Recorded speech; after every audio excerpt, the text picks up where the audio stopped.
Nasema wameendekeza tamaa kwa sababu ya nini? Sina chuki na mtu kufanya kazi zaidi ya moja.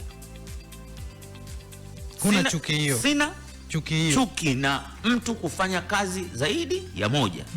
Ila mimi ninahitaji zaidi umakini. Unahitaji zaidi umakini. Yaani tenda jambo kwa umakini. Wewe unatangaza? Natangaza. Tangaza kwa umakini. Lakini sio unatangaza wakati huo na wewe umeenda tena kuwa DJ.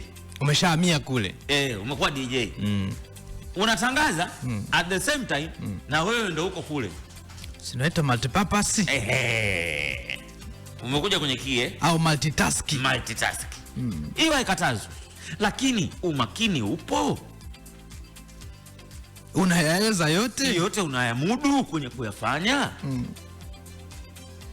Nitatoa mfano wa kijinga sana baadaye kwenye ujinga uliokomaa, lakini naomba niende kwenye point.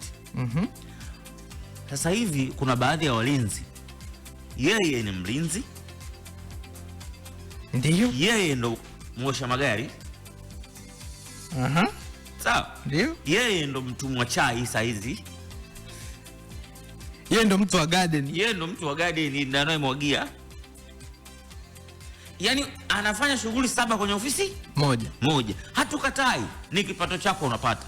Lakini je, ule ulinzi ambao ndo key point ya kilichokuleta unafanya kwa umakini huo? Si hatuna wivu na kuosha magari. Hatuna wivu wote kabisa. Lakini huo umakini upo. Ikitokea siku limetokea la kutokea linalohusiana na ulinzi, wakati wao ulikuwa uko busy unaosha gari, ndio shughuli inapoanza kuharibikia. Shughuli inaanzia hapo. Ndio inaanzia kuharibika. Ndio tunapoanza kugundua kwenye ofisi nyingi kwamba alikuwa anaosha gari bana bosi. Wewe umeletwa hapa, alikuwa ametumwa kule. Alikuwa ametumwa chakula si lunch. Wewe uliletwa kutumwa. Alikuwa ametumwa fegi. Famasi arani. Ndio maana nimetanguliza kauli ya sina chuki na mtu kufanya kazi zaidi ya moja. Lakini kuwa proper kwenye macho kimekupeleka kwenye hilo jukumu. Unajua kuna wakati mwingine unalazimika kukataa kufanya kitu kwa sababu ya kutaka umakini kwenye jambo ambalo limekuleta. Ndio. Unamwambia tu kabisa kiongozi, hapana.